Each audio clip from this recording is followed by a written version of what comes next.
বাংলাদেশের আলেম সমাজ কেন তাবলিগের একাংশের নেতা মাওলানা সাদ কান্দলভিকে বাংলাদেশে আসতে দিতে চান না তা আজকের ভিডিওতে স্পষ্ট ধারণা পাবেন। মাওলানা সাদের কিছু ভ্রান্ত মতবাদ। 1. মক্কা মদিনার পর 3 নম্বর অনুসরণীয় জায়গা হচ্ছে দিল্লির নেজামুদ্দিন মার্কাজ। নাউজুবিল্লাহ। অথচ রাসূল সাল্লাল্লাহু আলাইহি ওয়াসাল্লাম বলেন পৃথিবীর সবচাইতে সম্মানিত স্থান 3টি। 1. মক্কা শরীফ, 2. মদিনা শরীফ, 3. বাইতুল মুকাদ্দাস। দ্বিতীয়, মাওলানা সাদ বলেন মসজিদে ইমামতি করে মাদ্রাসায় কোরআন শিক্ষা দিয়ে টাকা উপার্জন বেশ্যা মহিলার উপার্জনের চেয়েও খারাপ। অথচ উলামায়ে কেরামের সর্বসম্মতিক্রমে মসজিদে ইমামতি করে ও মাদ্রাসায় কোরআন শিক্ষা দিয়ে টাকা নেওয়া সম্পূর্ণ বৈধ। 3. মাওলানা সাদ বলেন তাবলিগের 6 উসুল কালেমা, নামাজ, ইলম ও জিকির, ইকরামুল মুসলিমিন, তাবলিগ, এই 6টি হলো পূর্ণাঙ্গ দিন ইসলাম। নাউজুবিল্লাহ। বাস্তবে এগুলো মানলে দিনের পথে চলতে সহজ হয়। যদি এই 6টি পূর্ণাঙ্গ দিন ইসলাম হতো তাহলে রোজা, হজ, যাকাত এগুলো কোথায় গেল?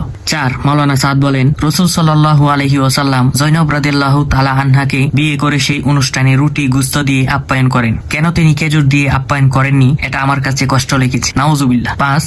মাওলানা সাদ বলেন উহুদ যুদ্ধে সাহাবায়ে কেরামগণ নাফরমানি করেছেন। নাউজুবিল্লাহ। 6. মাওলানা সাদ বলেন মুসা আলাইহি ওয়াসাল্লাম আল্লাহর ডাকে সাড়া দিতে গিয়ে তার কওমকে পিছনে রেখে চলে যান। পিছনে তার কওম মুরতাদ হয়ে যায়। কেন তিনি কওমকে একা রেখে আল্লাহর সান্নিধ্যে চলে যান? এটা তিনি বড় অন্যায় কাজ করেছেন। নাউজুবিল্লাহ। 7. মাওলানা সাদ বলেন সকলকে মসজিদের ভিতরে এনে দিনের দাওয়াত দিতে হবে, মসজিদের বাইরে কোনো দিনের দাওয়াত দেওয়া যাবে না। অথচ সবখানেই দিনের দাওয়াত দেওয়া যেতে পারে। 8. মাওলানা সাদ বলেন কোরআনের অর্থ না বুঝে পড়লে কোনো লাভ নেই। নাউজুবিল্লাহ। রাসূল সাল্লাল্লাহু আলাইহি ওয়াসাল্লাম বলেন কোরআনের প্রতিটি হরফের উচ্চারণের বিপরীতে 10টি করে নেকি লেখা হয়। 9. মাওলানা সাদ বলেন তোমরা আমার ইতাআত করো এবং ইখলাসের সাথে ইতাআত করো, তাহলে ওই কাজ তোমার থেকে নেওয়া হবে যা নবীদের থেকেও নেওয়া হয়নি। নাউজুবিল্লাহ। 10. মাওলানা সাদ বলেন পকেটে মোবাইল নিয়ে নামাজ পড়লে নামাজ আদায় হবে না। নাউজুবিল্লাহ। উলামায়ে কেরামের সর্বসম্মতিক্রমে পকেটে মোবাইল নিয়ে নামাজ পড়লে নামাজ অবশ্যই আদায় হবে। এই সকল ভ্রান্ত মন গড়া মতবাদ প্রচারের কারণে মুসলমান সমাজে বিভ্রান্তি ও বিশৃঙ্খলা সৃষ্টি হয়েছে। উলামায়ে কেরাম বলেন মাওলানা সাদ তার ভ্রান্ত মতবাদ থেকে